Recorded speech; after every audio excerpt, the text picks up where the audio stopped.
I'd now like to yield to another gentlelady, a person that I've become good friends with, also from New York State, and a person who has vision for America. Not only that, but she's someone who's been taking care of other people's vision as well, as she's an ophthalmologist. Yeah. But she's come to Washington to apply her vision to what she feels, and we agree with her, in what the future of health care should be like, as well as many other things in life. And with that, I yield to the gentlelady from New York. Well, thank you, Mr. Chairman. Nan Hayworth.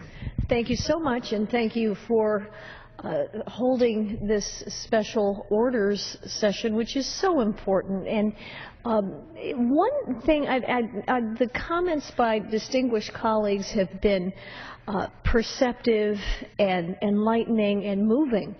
One aspect I might be able to add, they have said so much, but I'd like to invite our seniors and those who love them and who may accompany them in the course of their care, as I have had the privilege of doing for my own parents, both of whom have relied on Medicare for many years. I'd like to urge our seniors and their families to talk with their doctors about what it means when Medicare changes the way it deals with the doctor's practices, and what it will mean for our seniors having the ability to be cared for by the doctor prefer, and in the places where they're comfortable and that are familiar and that they like and trust.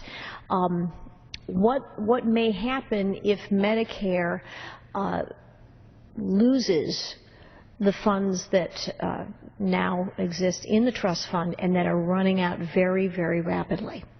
And I think it's important for patients and doctors throughout the United States to have that conversation, and for our doctors to hear their patients' perspective, and for patients to hear from their doctors how tough it may be for a lot of doctors' practices to keep their doors open if Medicare loses the funds that it needs, and if that's accelerated through the Affordable Care Act, which does, as we've mentioned many times, but it's so important to say, that takes an enormous piece of crucial funding away from Medicare.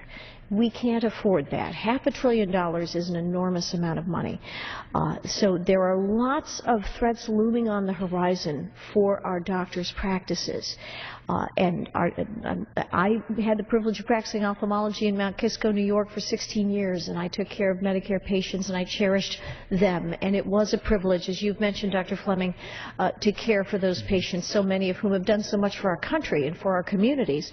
But I can attest to the fact that it can be very difficult to keep your doors open when Medicare keeps ratcheting down what it will pay for certain services, even in the face of the fact that doctors have rent to pay and staff to pay, and they have insurance, including malpractice insurance, which can be very expensive in a state like my own home state of New York. So it can become very, very difficult to balance all those things, and that's why it's so important to make sure Medicare has the funds it needs, and that we protect Medicare for the future in the way that we handle its premium structure. Premium support will be a great help to us, but those are things that we need to hear from our patients and our doctors. So I'd like to urge everybody to talk with your doctors, find out the stories, find out what they want to tell you, so that the patients and doctors can take that message home to their members of Congress, their senators, and to the President. And I want to yield back and thank you, Dr. Fleming, for all you're doing to support a wonderful cause. Well, I thank the gentlelady from New York, Nan Hayworth, and for all of her contributions, both here in Washington and certainly back home. Well.